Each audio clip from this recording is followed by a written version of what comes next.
नमस्कार, मैं हूं अमीश देवगन और आप देख रहे हैं नेटवर्क 18 पर। इस समय बेहद खास शो टक्कर, और मेरे साथ टक्कर लेने के लिए मौजूद हैं केंद्रीय मंत्री और उत्तर प्रदेश में बीजेपी के बड़े नेता डॉक्टर महेश शर्मा। डॉक्टर महेश शर्मा, स्वागत है आपका। नमस्कार। और मेरा पहला सवाल ये, चुनाव इस समय शुरू हो चुके हैं, रणभेरी बज चुकी है, डॉक्टर महेश शर्मा घबराए हुए हैं, परेशान है, या फिर आपको लगता है कि इस बार आ जाएगी आपकी सरकार? देखिए, चुनाव एक अपेक्षित प्रक्रिया है। हमारी पार्टी कैडर बेस पार्टी है और हमारे ये नहीं किसी एक व्यक्ति को चुनाव लड़ना होता है, पूरी संगठन को मिलकर चुनाव लड़ना होता है, जिसकी तैयारी हम साल भर से करने में लगे हुए हैं। चाहे वो मेरी लोकसभा के क्षेत्र के चुनाव हो, प्रदेश के चुनाव हो, जी, हमारा संगठन अपनी जिम्मेदारियां दे देता है साल भर से कि किसको क्या क्या रोल अदा करना है, और हमने सब अपनी जिम्मेदारियां बांट रखी। अब मैं आपके साथ बैठा हूं, मैं चुनाव तो नहीं लड़ रहा हूं, मैं चुनाव के बारे में चर्चा कर रहा हूं। हमारी कार्यकर्ताओं की टीम चुनाव लड़ रही है। आज मैंने परेशानी शब्द बड़ा सोच समझ के इस्तेमाल करा था, क्योंकि यूपी में दो लड़के आ गए हैं और वो लड़के कह रहे हैं यूपी को ये साथ पसंद है, जो अखिलेश हैं और राहुल गांधी हैं। देखिए, कई बार ये था कि कोई साथ जब बनता है तो उसके पीछे लोग ढूंढते हैं ये साथ आए क्यों। ये एक सामान्य प्रक्रिया है। अब इसका जवाब किसी के पास नहीं कि साथ हुआ क्यों। अखिलेश यादव जी ये कहकर इस सरकार में आए कि मायावती जी एक भ्रष्ट नेता हैं, बुरी हैं, ये हैं, वो हैं, और आप मुझे जिता दो, मैं अंग्रेजी से ऑस्ट्रेलिया से पढ़कर आया हूं, युवा हूं, ये 224 सीटों का प्रचंड बहुमत देकर प्रदेश के लोगों ने उनको मुख्यमंत्री बनाया, बड़ी अपेक्षाओं के साथ। मैं पूछना चाहता हूं, 5 साल पूरे हो गए, अगर उन्हें अपने काम पर भरोसा होता, उन्होंने जो प्रदेश की जनता के लिए किया उस पर भरोसा होता जी, तो आदमी गठबंधन भी नहीं, बैसाखी क्यों मांगता है? बैसाखी वो मांगता है जिसकी टांगें कमजोर हो गई होती है। आप कह रहे कमजोर है समाजवादी पार्टी, इसीलिए बैसाखी की जरूरत है। मैं डॉक्टर भी हूं, तो बैसाखी आदमी जब मांगता है जब उसे अपनी टांगों पर विश्वास नहीं होता, भरोसा नहीं होता, तो उन्होंने बैसाखी ढूंढी जी। और बैसाखी तो जब कोई आदमी ढूंढता है जी, तो कहता है ना, मजबूत तो दो भाई। कहीं आपने बैसाखी भी ढूंढी, और बैसाखी अपने आप में कमजोर हो, तो वो कमजोर बैसाखी आपको क्या सहारा देगी? आपको कमजोर बैसाखी ये क्यों लगती है? क्योंकि तमाम ओपिनियन पोल्स, कुछ में आपकी पार्टी आ गई है और कुछ में ये आ गए हैं, यानी टक्कर तो इन्हीं के साथ लग रही है। देखिए, मैं तो दोनों पार्टियों से अलग अलग भी पूछता हूं और मिला के भी पूछता हूं जी।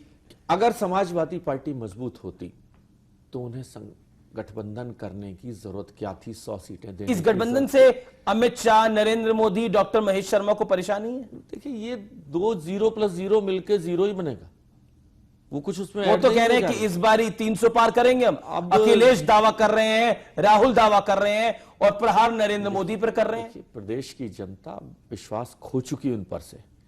पूरे 5 साल प्रचंड बहुमत के साथ सरकार चलाने का मौका दिया, और प्रदेश की और देश की जनता दोनों ही कांग्रेस और उनकी लीडरशिप के बारे में अपना विश्वास खत्म, बल्कि वो एक हाशिए पर जाती हुई डूबता हुआ जहाज है। पर अखिलेश यादव कह रहे हैं, उन्होंने प्रधानमंत्री मोदी पर वार करा गुजरात से पलायन करके बनारस आए और बनारस से पलायन करके दिल्ली चले गए। देखिए, उनकी छवि अब राष्ट्रीय भी नहीं, अंतर्राष्ट्रीय बन चुकी है। मैं अगर बड़े शब्दों में ना बोलूं तो ना, अगर आप कहीं विदेश में भी अगर कहीं चुनाव लड़ा देंगे तो वहां से भी जीत जाएंगे। बड़ा बयान दे रहे हैं आप। उनकी लोकप्रियता इतनी है, चिंता मत करिए। तो उनके लिए पूरा देश एक है। वो बनारस से लड़े, वो गुजरात से लड़े, मैं कहता हूं वो देश के किसी हिस्से से चुनाव लड़े, आज देश की जनता का इतना विश्वास उन्होंने जीता है कि देश की जनता के सामने सिर्फ और सिर्फ एक नेता सिर्फ, और वो है नरेंद्र मोदी, जिन्होंने सिर्फ घोषणाएं नहीं करी। सबसे बड़ा काम अगर आप पूछें नरेंद्र मोदी जी की सरकार या नरेंद्र मोदी जी ने किया है, देश की जनता का जो राजनीतिज्ञों से विश्वास उठता जा रहा था, विश्वास खत्म होता जा रहा था, उस विश्वास को वापस लाए। पर विपक्ष प्रहार कर रहा है, आप तो सांसद भी हैं, केंद्रीय मंत्री भी हैं, विपक्ष प्रहार कर रहा है कि इस सरकार से भी विश्वास उठ रहा है। देखिए, किस विपक्ष की बात कर रहे हैं?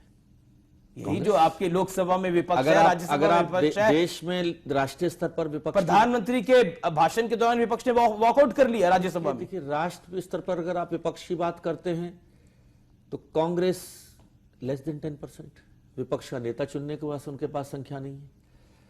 समाजवादी पार्टी की स्थिति आपको पता है। बहुजन समाजवादी पार्टी का एक भी रिप्रेजेंटेटिव नहीं है लोकसभा में, तो किस विपक्ष की बात कर रहे हैं? सारे मिलकर भी अगर चुनाव लड़ना चाहें तो किस विपक्ष की बात कर रहे हैं?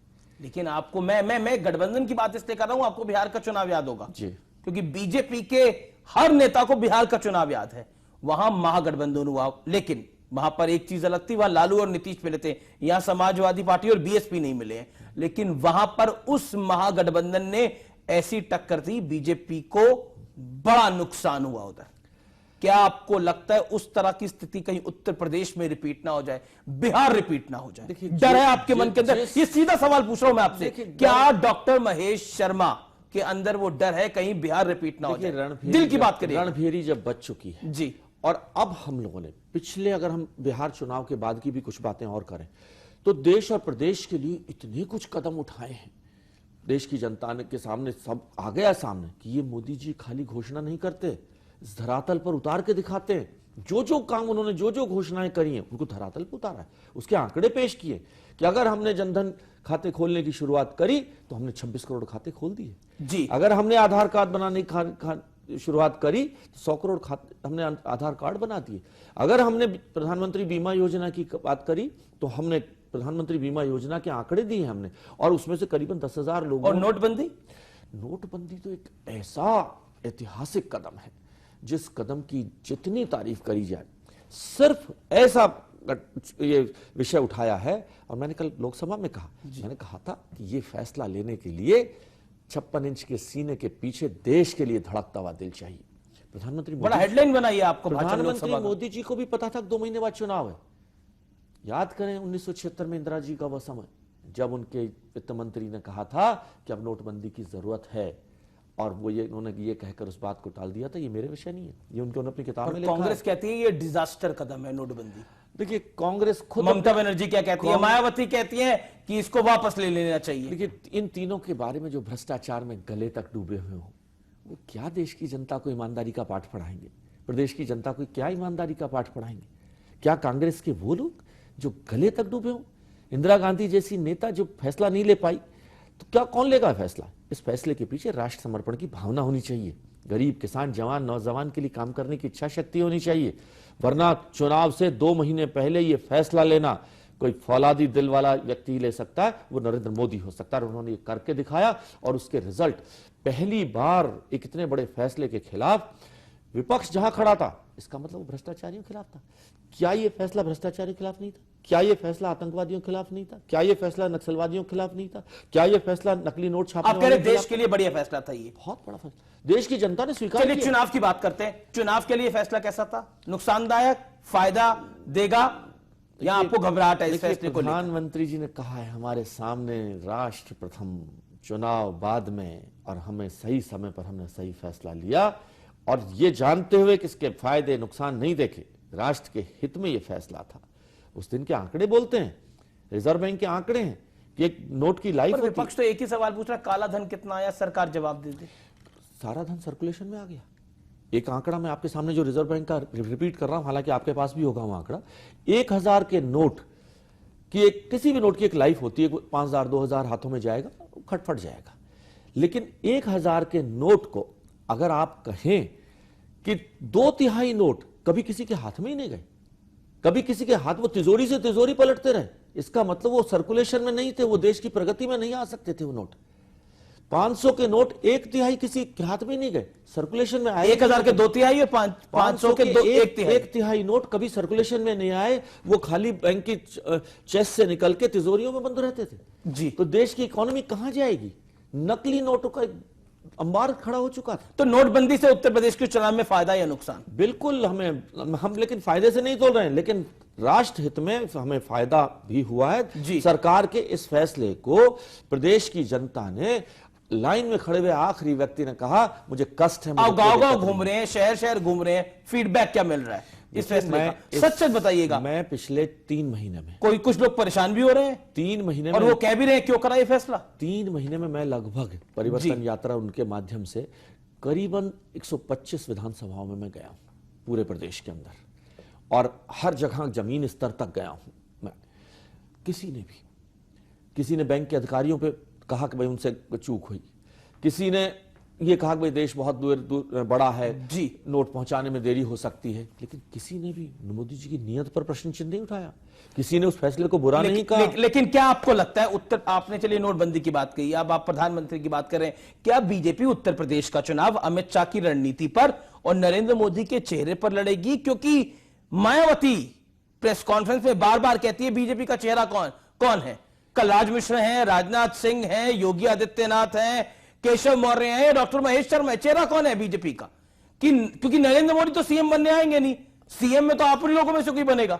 चलिए, आपके सवाल में आपने जवाब दे दिया जी। आपने हमारे 6 नाम तो लिए, 8 नाम लिए, 2 दिए, पर एक नाम का चेहरा तो आपने 10 नाम, 6 नाम हमारी पार्टी से लिए। पर आपका एक नाम पार्टी में, उनकी पार्टी में एक के सिवा दूसरा नाम ही नहीं है, सिर्फ एक ही नाम है। दूसरा नाम मुझे बता दें मायावती जी की पार्टी में जो अखिलेश यादव कहते हैं मैं विकास का चेहरा, उनकी पार्टी कहती है विकास का चेहरा। मुझे आप मायावती जी की पार्टी में दूसरा नाम बता दें। सतीश मिश्रा कहां है, बताए ना कहां है वो नाम।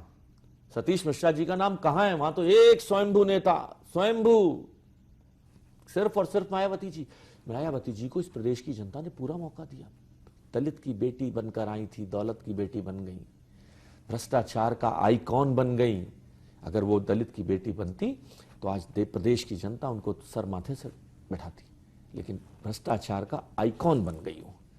आज मायावती जी अपना विश्वास, अखिलेश यादव को समाजवादी विकास पुरुष बता रहे हैं। मायावती जी की ताकत क्या है? वो गिनती है कि मैंने 100 मुस्लिमों को टिकट दी, मैंने 90 को दी। कंपटीशन ये होना चाहिए था कि उस मुस्लिमों के लिए तुमने क्या किया। 100 सीटें गिनवाने के लिए बात नहीं है, उन मुस्लिमों के जीवन स्तर को ऊपर उठाने के लिए तुमने क्या किया। कंपटीशन इसमें आपको लगता है मायावती पोलराइजेशन करने की कोशिश कर रही है इसके जरिए? देखिए, वो ये गिनवाने की कहां जरूरत आ गई कि हमने इतने लोगों को हमने हिंदू को दिया, मुस्लिम को दिया, उसको दिया। और योगी आदित्यनाथ कहते हैं पश्चिमी उत्तर प्रदेश के अंदर, मैं बिल्कुल वर्बेटम बता रहा हूं, पश्चिमी उत्तर प्रदेश के अंदर कश्मीर जैसे हालात हैं जैसे 1990 में कश्मीरी पंडितों के साथ हुआ था, वैसे उत्तर प्रदेश से हिंदुओं को बाहर निकाला जा रहा है। क्या ये बांटने की स्ट्रैटेजी नहीं है? क्या ये डराने की रणनीति नहीं है?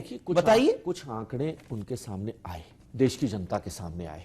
कैराना में पलायन हुआ, कुछ और जगहों की भी ऐसी व्यवस्था थी। जब उस पर जांच हुई और उस जांच में पाया गया, उसमें सत्यता पाई गई, उसमें सत्यता पाई गई। चुनावों से पहले ये बात करना उत्तर प्रदेश में पूरे हो रहा है, लोगों को डराने की बराबर है। डॉक्टर महेश शर्मा, हुआ है ना, जो सच्चाई है उसे आप चुनाव से पहले कहें या चुनाव के बाद कहें, जो घटना आप कह रहे हैं फैक्ट है, जो घटना हुई, आप कह रहे हैं पोलराइजेशन नहीं है, ये फैक्ट है। देखिए, मैं कोई पुलिस का अधिकारी नहीं जी। पुलिस ने जांच करी, उस जांच में जो तथ्य आया, आप मीडिया के लोग हैं, उस जांच में जो तथ्य आया वो सबको दुनिया को बता दें, देश को बता दें आपके क्या था कैराना का सच। वहां के मेंबर पार्लियामेंट हुकम सिंह जी ने बताया और उस पर जांचें बैठी, और उसके लिए जिम्मेदार कौन है? प्रदेश की सरकार। हमारा उसमें क्या रोल? अच्छा,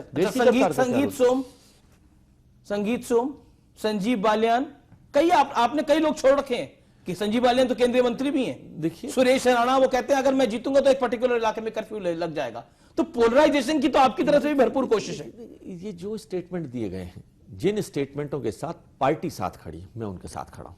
किसी का कोई व्यक्तिगत स्टेटमेंट है, वो उसके साथ मैं नहीं खड़ा हूं। नहीं, विपक्ष कह रहा है कि आप मुखौटा विकास का रखते हैं और पीछे से पोलराइजेशन यानी ध्रुवीकरण चाहते हैं। क्या ये बात सच है डॉक्टर? हमारे प्रधानमंत्री जी, हमारे राष्ट्रीय अध्यक्ष जी कभी भी हमेशा हमें ये कहते हैं कि कभी भी हमें समाज को बांटना नहीं है, धर्म जात बिरादरी की बातचीत पर, राजनीति पर हमें आगे नहीं बढ़ना है।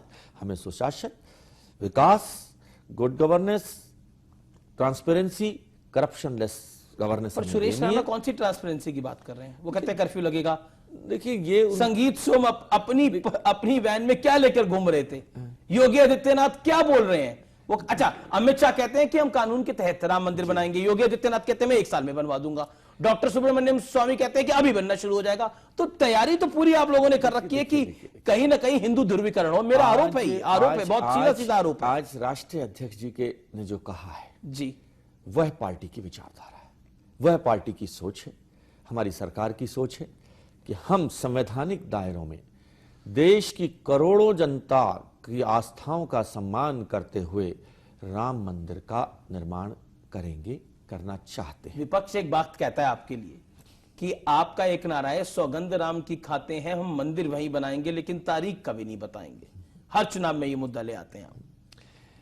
हमने हमेशा कहा है, हमारी सरकार ने भी, हमारे सबने, पार्टी ने भी, सबने ये कहा है कि हम वहां राम मंदिर चाहते हैं। हम एक जिम्मेदार पद पर हैं, भारत के अंदर एक सरकार के प्रतिनिधि के रूप में बोल रहा हूं मैं, कि संवैधानिक तरीके से कि हम सबकी भावनाओं को साथ लेते हुए, लेकिन उसमें बहुमत की भावना यह है कि वहां पर एक भव्य राम मंदिर बने।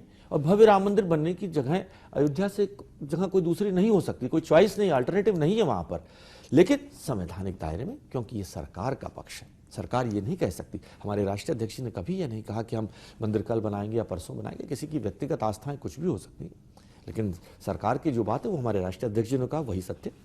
लेकिन ध्रुवीकरण आपका एक पत्ता है इस चुनाव के अंदर, बहुत सीधा सवाल।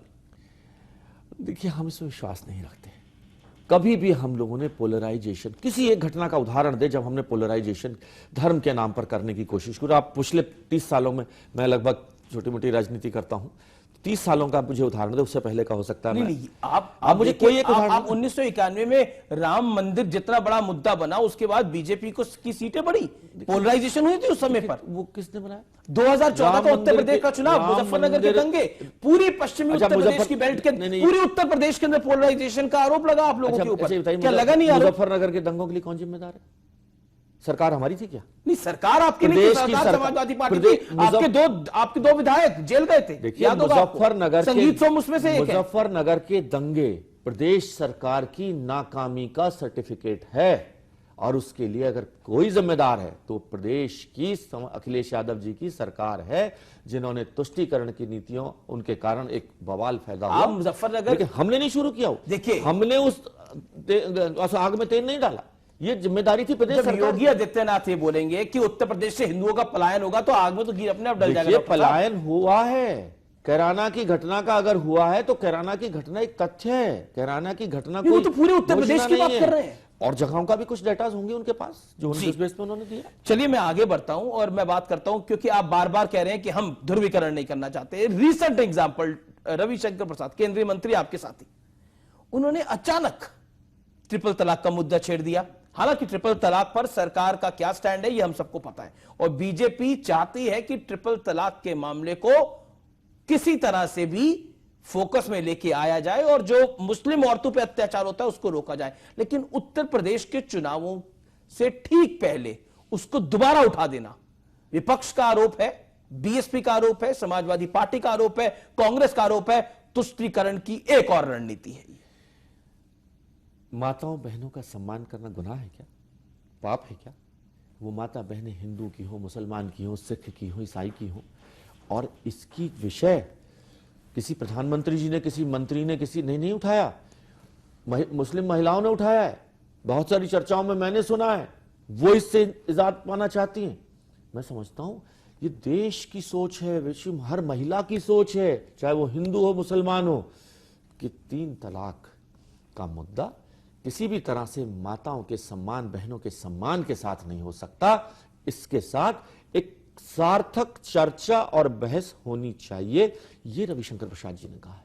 उन्होंने ये नहीं कहा मैं करने जा रहा हूं, उन्होंने बोला उत्तर प्रदेश के चुनावों के बाद हम बड़ा फैसला ले सकते हैं। बड़ा फैसला, हम इस पर चर्चा कराएंगे, हम इस पर बहस कराएंगे, और जो राष्ट्र हित में होगा, जो हमारी बहनों और माताओं के हित में होगा, वो करेंगे। क्या डॉक्टर महेश शर्मा, आपको लग रहा है विकास का एजेंडा ज्यादा नहीं चल पाएगा तो तुष्टीकरण, ध्रुवीकरण को बैकफुट, फ्रंट फुट पे रखा जाए? अब आखिरी दौर है चुनावों का, अंत में अगर कोई चलेगा तो विकास और सुशासन और करप्शन फ्री गवर्नेंस का मुद्दा ही चलेगा।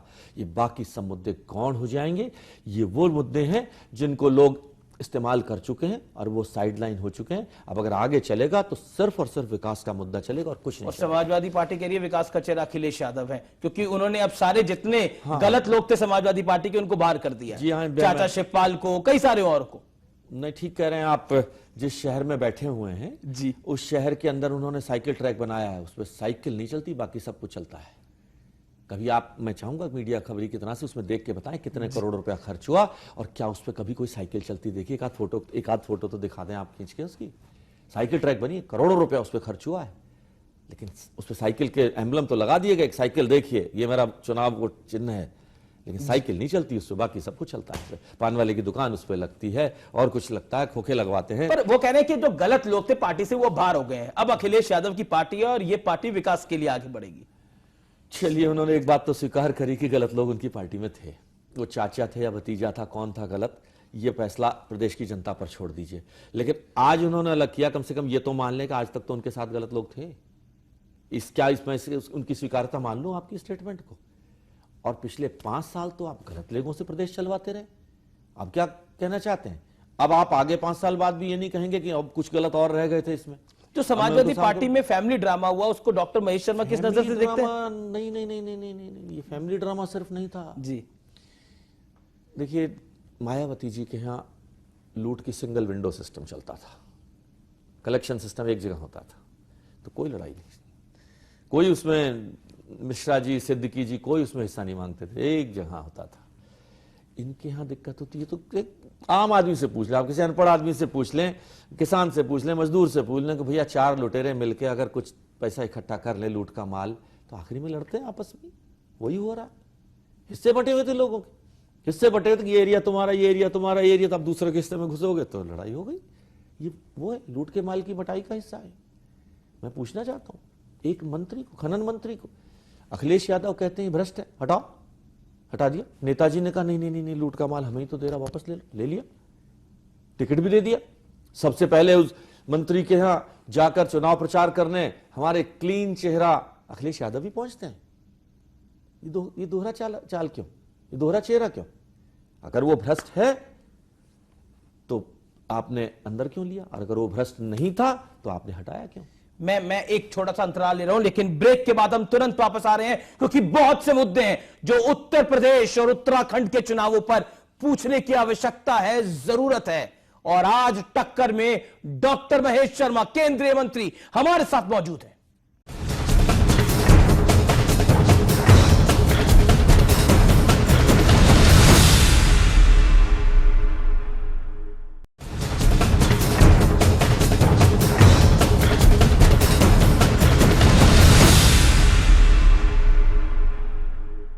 Welcome back. आप देख रहे हैं डॉक्टर महेश शर्मा के साथ हमारी बेहद बेबाक और बेहद खास बातचीत। डॉक्टर महेश शर्मा, इस दौर में हम क्योंकि बेबाक बातचीत कर रहे हैं, बदजुबानी पे बात करते हैं। आजम खान प्रधानमंत्री को रावण कहते हैं। सतीश चंद्र मिश्रा जो कि बीएसपी के बड़े नेता हैं, मायावती के बाद आते हैं, वो प्रधानमंत्री को यमराज कहते हैं। और क्या आपको लगता है कि यह राजनीति का एक निचला स्तर है, निचला दौर है? और क्या आपको लगता है इस पर लगाम लगनी चाहिए? विपक्ष हो या पक्ष हो, मर्यादा तो सबको ख्याल रखनी चाहिए। देखिए, राजनीति में जब जनता अपना लीडर चुनती है तो अपेक्षाओं के साथ चुनती है, उसको फॉलो करती है। राजनीति में गरिमाओं की सीमा रेखा को तोड़ने की अपेक्षा जनता नहीं करती, और ख़ास तौर पर बदजुबानी किसी के लिए भी हो। मैं समझता हूँ हमारे संस्कारों में नहीं है कि किसी तरह की बदजुबानी हो, किसी से भी हो, चाहे वो। आजम खान साहब के बारे में नो कमेंट्स, क्योंकि वो इसके लिए मशहूर है। उनकी राजनीति का हिस्सा यही है। उनके पास दिखाने पढ़ाने के लिए और कुछ नहीं है। वो खाली अपने इसी तरह के स्टेटमेंट्स देते रहते हैं, महीने 2 महीने में एक आध स्टेटमेंट दे देते हैं। वो कहते हैं प्रधानमंत्री लखनऊ क्यों आए थे, इशारों इशारों में उन्होंने बोला लखनऊ क्यों आए थे, असली रावण तो दिल्ली में बैठा हुआ है। देखिए, देश की जनता और प्रदेश की जनता आजम खान साहब को स्टेटमेंट्स को सीरियसली नहीं लेती। वो मानती है कि वो जिस स्तर के नेता हैं इस विषय के अंदर, उन्हें बहुत सीरियसली। वो आज तक आजम खान साहब अपना कोई क्रेडेंशियल गिना पाए हो प्रदेश के लिए जो उन्होंने किया, वो बताए ना। कभी उनकी भैंस चर्चा में होती है, कभी उनकी बदजुबानी चर्चा में होती है, कभी उनके नाराजगी की, अमर सिंह से नाराजगी इस चर्चा में होती है। आजम खान साहब एक चीज तो गिनाए जो उन्होंने प्रदेश के लिए करी, बताए ना। कभी वो विश्वविद्यालय खोलते हैं, आपके भी एक बताए, एक आजम खान साहब एक बताएं, कोई जो उनकी कामयाबी जो उन्होंने हासिल की वो बताएं। आपके भी एक नेता ने मायावती के खिलाफ बहुत बदजुबानी करी थी, जिसको हालांकि आपने पार्टी से निकाल दिया था। अगर हाँ, तो ये सीखिए ना, ये संस्कार है हमारी पार्टी के। अगर किसी के लिए मायावती जी, हम मायावती जी को भी जी कह के कहते हैं, ये हमारे संस्कार है। और अगर किसी नेता से अगर गलती हुई, जाने अनजाने में भी हो गई, हालांकि उन्होंने स्वीकार किया मुझसे स्लिप ऑफ टंग हो गया, लेकिन फिर भी उसको सजा मिली। आज सतीश चंद्र मिश्रा जी एक सुलझे हुए नेता है, उनसे हम ये अपेक्षा नहीं करते कि इन शब्दों का चुनाव वो करेंगे। मैं समझता हूँ कि क्यों नरेंद्र मोदी को क्यों टारगेट किया जाता है आपकी राय के देखिए, अंदर? अब उन्हें 40 सेकंड में जवाब। ये लग रहा है कि नरेंद्र मोदी अब इतने ऊंचे जा चुके हैं कि उनका अस्तित्व ही समाप्ति की ओर है, तो वो सारे अटैक्स और सारे बाण उनके नरेंद्र मोदी जी के लेकिन नरेंद्र मोदी जी उनके स्तर से बहुत ऊंचे उठ चुके हैं, बहुत ऊंचे उठ चुके हैं। उनको छू पाने की कुव्वत और काबिलियत इन लोगों में नहीं है। क्या प्रदेश में नरेंद्र मोदी का जादू चल पाएगा? मेरा बार बार ये सवाल है, क्योंकि आपका बड़ा चेहरा नरेंद्र मोदी है, पीछे कोई नहीं दिख रहा। देखिए, चेहरा खाली चेहरा शक्ल नहीं होती। चेहरे का मतलब उसके पीछे की नीतियां, उसके पीछे की सोच, उसके पीछे ईमानदारी की ताकत, उसके पीछे बेबाक फैसले और ईमानदार फैसले लेने की हिम्मत, ये चेहरा मिलकर चेहरा होता है। चेहरा का मतलब खाली फेस नहीं। एक सवाल मेरे पास फेसबुक पर आया और मैं डॉक्टर महेश शर्मा से ये सवाल पूछना चाहता हूं। ये एंटी रोमियो स्क्वाड क्या है जो बीजेपी के घोषणा पत्र के अंदर निकल कर आया है? और एक सज्जन ने तो यह भी लिखा, क्या इसमें संगीत सोम, संजीव बालियान और सुरेश राणा भी शामिल होंगे? जिन सज्जन ने इसकी मतलब ना समझा हो तो मैं समझा देता हूं जी। आज भी उत्तर प्रदेश में खास तौर पर बच्चियां, गांव से मैं जाता हूं, गांव के अंदर हमारे पर रहता है कि साहब मेरा एक इंटर कॉलेज खुलवा दे 12वीं क्लास तक। हम 8वीं 10वीं क्लास पढ़ाने के बाद बच्चियों को बाहर नहीं भेजते, क्योंकि ये रोमियो किस्म के किसी लड़के छेड़खानी करते हैं, बलात्कार कर देते हैं। ये उत्तर प्रदेश की धरती पर होता है।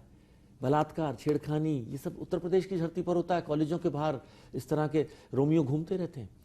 कोई सरकार फैसला नहीं ले पाई, हमारी सरकार ने फैसला लिया। 3 मुद्दे उत्तर प्रदेश में निकल के आए कि अब हमारी बहन बेटी के साथ कोई कॉलेज के दरवाजे पर या मार्केट के अंदर या मॉल के अंदर छेड़खानी करने की हिम्मत नहीं जुटाएगा। एक सवाल में अटैचमेंट भी है, क्या इस एंटी रोमियो स्क्वाड में संगीत सोम, संजीव बालियान, सुरेश राणा भी शामिल होंगे? इनमें से किसी पर भी जो ये प्रश्न है जी, ये है हमारी माताओं बहनों से छेड़खानी का।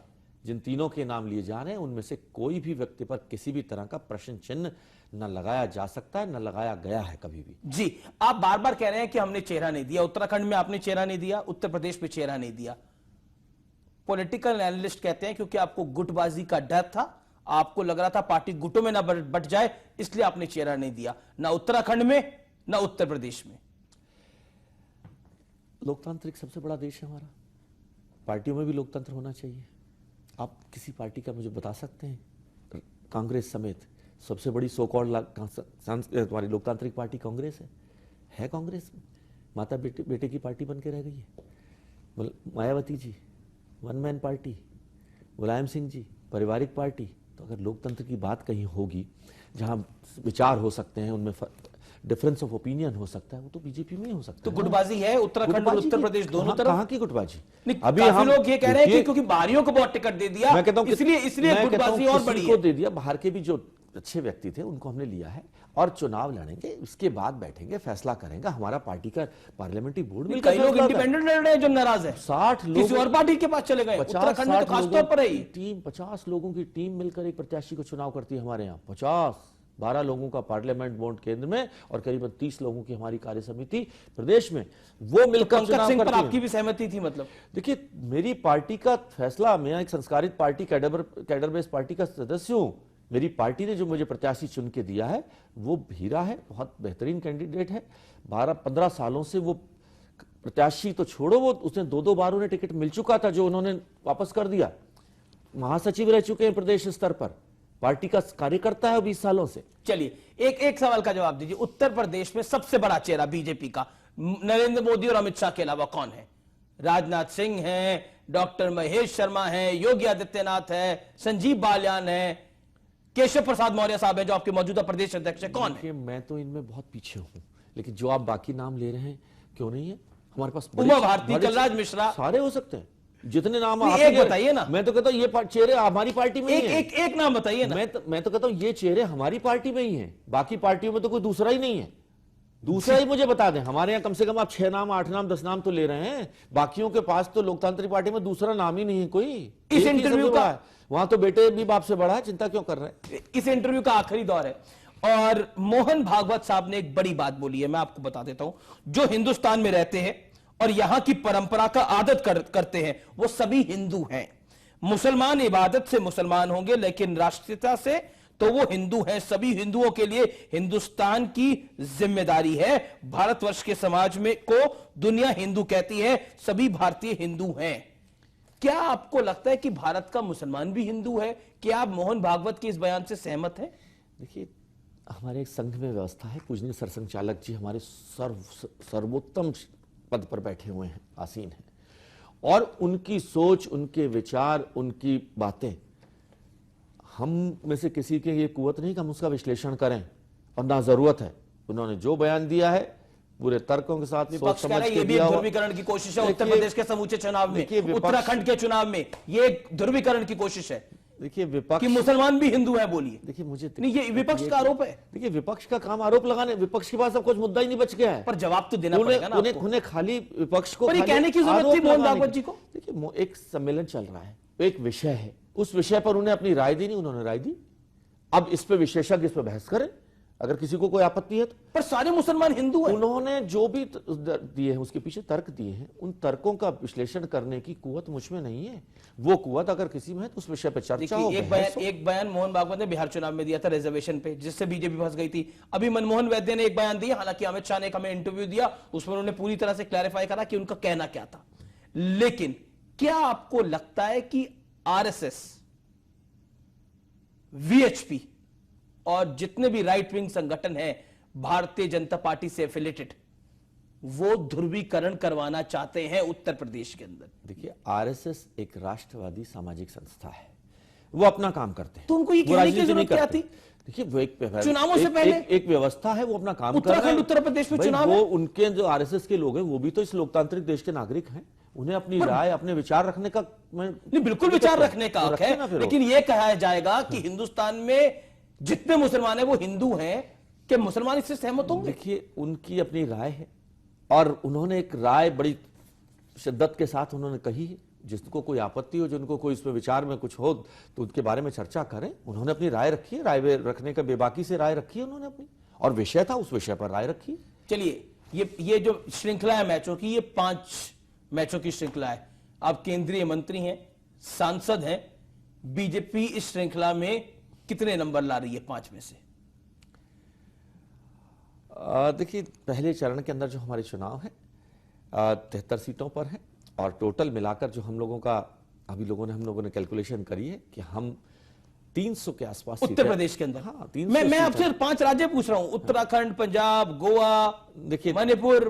देखिए, उत्तर प्रदेश में हम पूर्ण बहुमत से चुनाव जीतने जा रहे हैं। उत्तराखंड में? उत्तराखंड के अंदर मेरा उत्तराखंड से जरा कुछ खास करीबी का रिश्ता रहता है। उत्तराखंड के अंदर स्पष्ट बहुमत हमारा आ रहा है। गोवा के अंदर हम जीत रहे हैं, मणिपुर में हम जीत रहे हैं, पंजाब में अकाली दल और हम सब मिलकर पंजाब, वहां भी सरकार बनने जा रही है हमारी। कोई आप कह रहे हैं मतलब 5-0 होगा? हाँ, बिल्कुल 5-0 मतलब 5 की 5 आप 5-0 से हम लोग जीतेंगे। लेकिन इस बारी कांग्रेस तैयारी कर रही है लड्डू बनाने की। चलिए, उनके लड्डू बनाए, किसी और को तो खाएंगे, कम से कम लड्डू बना लेने में कोई बुराई नहीं। जी, आखिरी 2 सवाल। क्या डॉक्टर महेश शर्मा की राय में इस चुनाव का, उत्तर प्रदेश के चुनाव का सबसे बड़ा एजेंडा, सबसे बड़ा मुद्दा क्या है?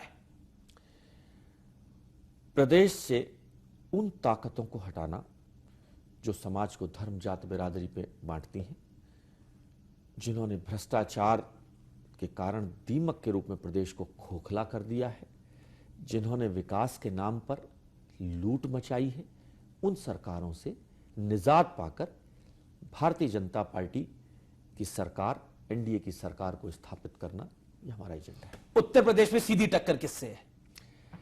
देखिए, अगर टक्कर वाले लोग तो आपस में मेलजोल कर रहे हैं, अगर कहीं टक्कर में होते तो कोई 2 पहलवान मिलकर नहीं लड़ते एक पहलवान से। एक पहलवान के सामने दूसरा पहलवान आता है। ये ध्यान रखिएगा, जब 2 पहलवान मिलकर किसी एक पहलवान से लड़े तो आप समझ लीजिए टक्कर में कौन है। सीधी टक्कर किससे है? मैं पूछता रहा हूं ना, जब 2 पहलवान मिलकर एक पहलवान से लड़ने की कोशिश कर रहे हो तो इसका मतलब समझ जाए कि तो मायावती भी है मैदान में, मायावती जी, अजीत सिंह साहब भी है मैदान में। अजीत सिंह जी तो उनको कहीं उनका अस्तित्व नहीं है, उनकी चिंता ना करें। लेकिन वो तो आखिरी के अंदर कहीं किसी का खेल बिगाड़ने और सुधारने के काम आएंगे कि अगर उनके 5-7 अगर कुछ एमएलए आ गए तो वो कहीं कहेंगे किसी को कमी पड़ रही हो तो भैया मैं तैयार हूं, आ जाओ। और रही बात मायावती जी अपना खेल खो चुकी हैं। आपके मीडिया चैनल्स भी दिखा रहे हैं 40-45 सीटें उनको दिखा रहे पर वो हुंकार भर रही है मेरी 300, अखिलेश कह रहे हैं मेरी 300, उनके 45 दिखा रहे हो और जो मिलजुल के जोड़ मैं रहे अकेला लड़ता तो 250 आती, मैं 300 प्लस चाहता था, इसलिए मैंने राहुल को साथ ले लिया। 250 में क्या दिक्कत आ रही थी? सरकार तो 205 पे बन जाती है, मजबूरी है तब मिल रहे हैं, कोई नहीं मिलना चाहता। अगर किसी के 201 भी सीट आ जाए तब भी वो किसी दूसरे से मिलने के लिए तैयारी नहीं करता, और वो भी एक मरे हुए सांप को कोई। अच्छा, यूपी को किसका साथ पसंद आएगा? देखिए, यूपी को साथ प्रदेश की जनता 80 में से 73 सीटें जिताकर भेजी। उनको विश्वास है कि इस बार 5 साल हमें मोदी जी को देने चाहिए, भारतीय जनता पार्टी एनडीए को देने चाहिए जी, और मौका 5 साल का देने के लिए मन बना चुकी है प्रदेश की जनता।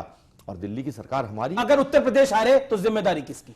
केंद्र सरकार की? किसी की एक की जिम्मेदारी नहीं होती, हमारे यहाँ सामूहिक नेतृत्व है, किसी एक व्यक्ति को कोई फैसला नहीं लेता, हमारा सामूहिक नेतृत्व है। हम हार की बात है कि हम जीतेंगे तो ये कहिए किसकी जिम्मेदारी है? हमारे प्रधानमंत्री जी की, हमारे राष्ट्रीय अध्यक्ष जी की। हमारे हारे तब भी इन्हीं की जिम्मेदारी। बिल्कुल, पहली बात तो हार है ही नहीं हमारी, तो हम हार है ही नहीं तो हम हार के बारे में क्यों सोचें? चलिए डॉक्टर महेश शर्मा, आपने हमसे बातचीत करी, बहुत बहुत शुक्रिया। तो ये थे डॉक्टर महेश शर्मा, बेबाकी से बात करी, तमाम सवालों के जवाब दिए, लेकिन मुख्यमंत्री कौन होगा उस सवाल पर उनके पास कोई जवाब नहीं था। बहरहाल ये टक्कर थी और टक्कर हमने आपके लिए पूरी ली। आप देखते रहिए नेटवर्क 18। नमस्कार।